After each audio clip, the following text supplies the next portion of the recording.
Kai Sotto, all out na kahit sa mga ensayo pa lang at sa mga tune-up game ng Alphas, ito ang nakikita ng ating source.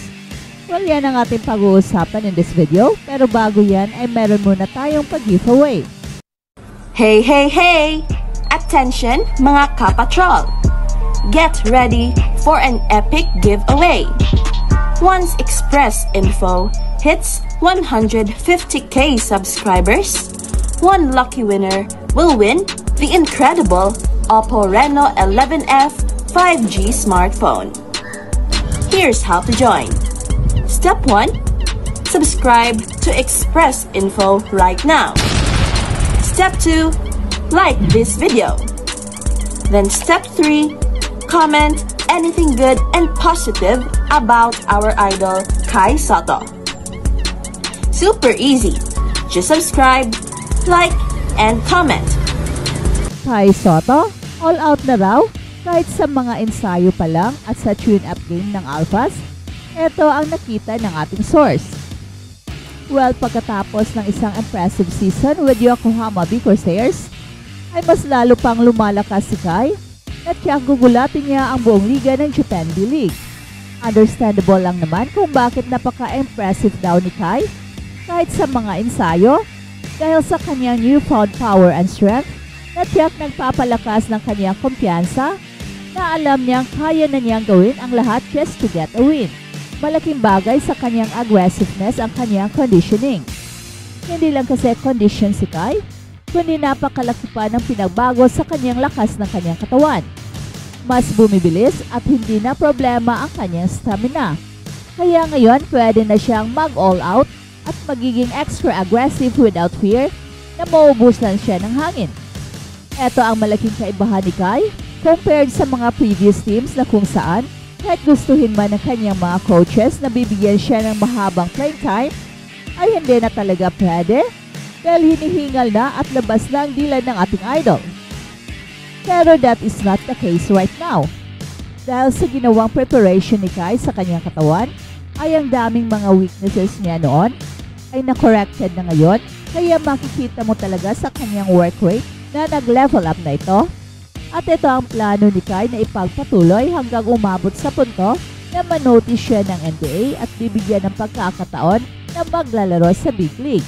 Kaya crucial ang isang season ni Kai para sa Koshigaya Alphas para sa kanyang NBA dream.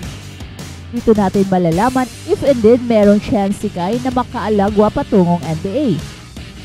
Dahil it is a must for Kai to dominate the Japan B-League first bago magiging realistic ang kanyang NBA dream.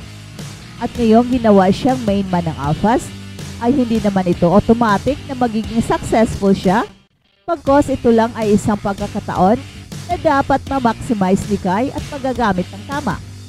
Hopefully, it will translate sa mga magagandang performances niya that will convince the NBA na pang NBA na talaga si Kai Sotto. At balitang NBA naman.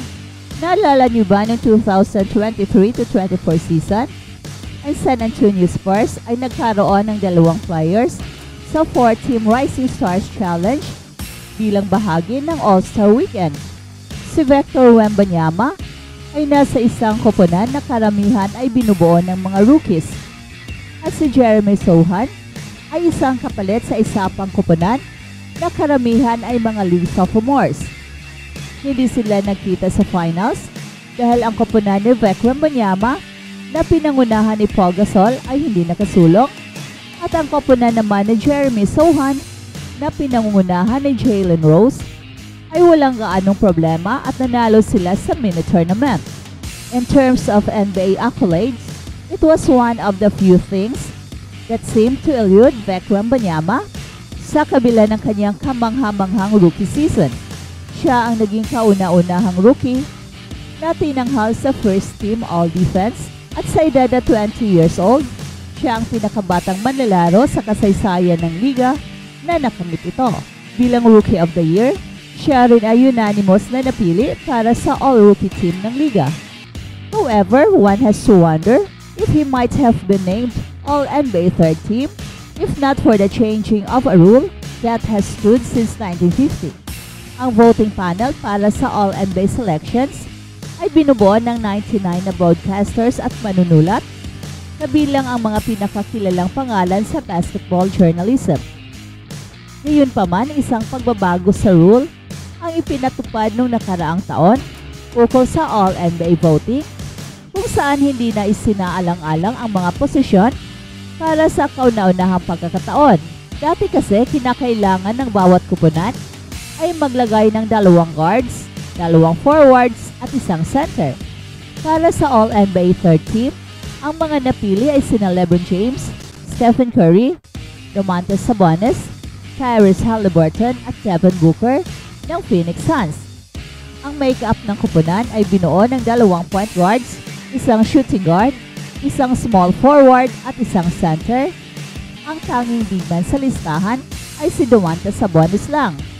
Ang pagbabagong ito sa sistema ng pagbuto ay maaring naging hadlang sa posibilidad na mapasama si Wemby sa All-NBA third team, kung saan hindi na mahalaga ang pagkakataon ng matiyak na posisyon sa kupunan. Si Victor Wembanyama na nakalista bilang forward center sa roster ng San Antonio Spurs, kahit na siya ay 7'4", ay nag-average ng 21.4 points, 10.6 rebounds, at nanguna siya sa liga sa block shots. Bagaman marami ding big men sa first and second teams, and with 2 second team votes to go with 5 third team, he finished just behind Minnesota's Rudy Gobert at tied with New Orleans' Zion Williamson sa voting. Pero baka nagkaroon ng konting pagkakaiba kung ang mga lumang patakaran na nagsimula noong 1950 ay hindi binago. At papasok ang San Antonio Spurs sa 2024-25 NBA season with an underrated strength, and it will be a major factor. Excited ang Spurs Nation para sa season na ito at meron itong magandang dahilan. Inaasahan na magiging mas maganda ang performance ng Spurs sa taong ito at makipagkompetensya sila para sa isang pwesto sa playoffs. Si Wemby ay gumawa ng malaking hakbang sa second half ng nakaraang season at inaasahang magpapatuloy ang pagunlad na ito sa kanyang pangalawang taon sa liga. Nagdagdag sila ng mga veterano na may karanasan sa playoffs para turuan ang mga batang nukleus ng tamang paraan upang manalo at kung paano mag-perform sa playoffs kapag mas tumindi na ang laro. So, ang continuity ng San Antonio Spurs ay mahalaga, and it is defined as the unbroken, consistent existence of something over a period of time na maaaring hindi masukat sa statistics tulad ng mga numero, pero napakahalaga ito. Isang kupunan na may magandang chemistry at continuity na nagtutulungan at lumalago kasabay ng bawat isang player sa mga mahihirap na sandali ng kupunan na merong isang structure na hindi madaling mabuwag.